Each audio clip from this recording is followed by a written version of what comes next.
Chapter 81, Troubles and God. Back in 1953, I read something written by Thomas Wilson, a Church of England bishop, about 300 years ago. He wrote, "I know, O Lord, that it is good for me to be in trouble, or thou wouldst not suffer it to be so." I did not like what I read, but I knew it was true. When the Lord sends us troubles, He wants us to learn something. The Lord sends us into the world to do His will, not ours. He alone knows what is best for us, and very often we know more like what is good for us than we liked, as children, our parents' decisions for us. We are plainly told that whom the Lord loveth He chasteneth, and scourgeth every son whom He receiveth. Hebrews 12:6. When God adopts us into His family, He begins a chastening process. He brings us into conformity to His will by the things we suffer. Now no chastening for the present seemeth to be joyous, but grievous.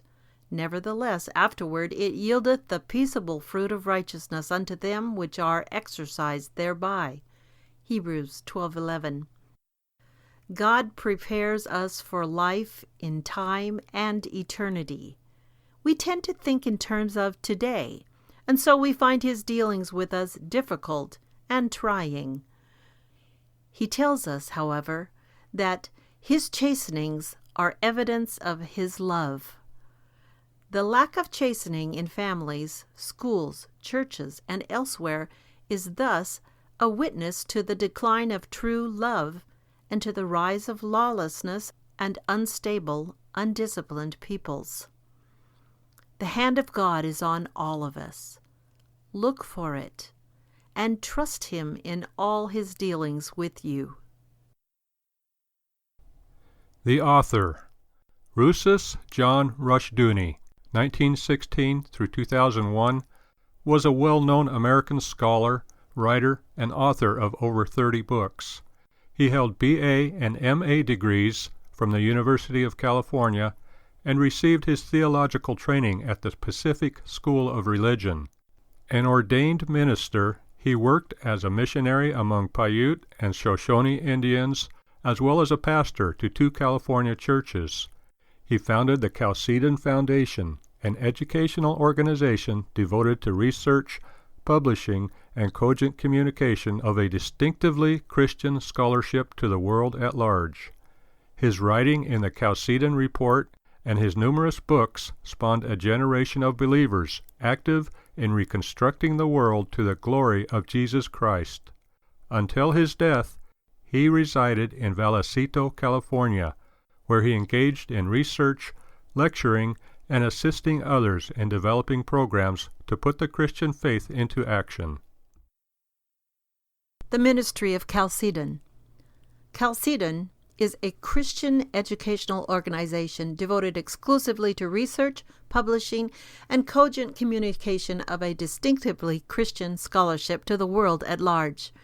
It makes available a variety of services and programs, all geared to the needs of interested ministers, scholars, and laymen who understand the proposition that Jesus Christ speaks to the mind as well as the heart, and that His claims extend beyond the narrow confines of the various institutional churches. We exist in order to support the efforts of all Orthodox denominations and churches. Chalcedon derives its name from the great ecclesiastical Council of Chalcedon, A.D. 451, which produced the crucial Christological definition.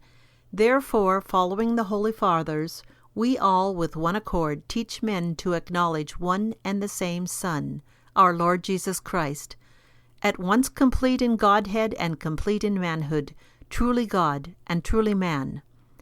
This formula directly challenges every false claim of divinity by any human institution, state, church, cult, school, or human assembly. Christ alone is both God and man, the unique link between heaven and earth. All human power is therefore derivative. Christ alone can announce that all power is given unto me in heaven and in earth. Matthew 28:18. Historically, the Chalcedonian Creed is therefore the foundation of Western liberty, for it sets limits on all authoritarian human institutions by acknowledging the validity of the claims of the one who is the source of the true human freedom. Galatians 5:1. The Chalcedon Foundation publishes books under its own name and that of Ross House Books. It produces a magazine, Faith for All of Life, and a newsletter, the Chalcedon Report, both bi-monthly. All gifts to Chalcedon are tax-deductible. For complimentary trial subscriptions or information on other book titles, please contact Chalcedon, Box 158, Vallecito, California, 95251 USA, or www.chalcedon.edu. Chalcedon is spelled Chalcedon. This audio version of A Word in Season, Daily Messages on the Faith for All of Life, Volume 5, by R.J. Rushdoony, has been produced by Reconstructionist Radio and narrated by Dan and Becky Knopp. Please visit chalcedonstore.com to purchase a copy of this book. That's CHALCEDON store.com.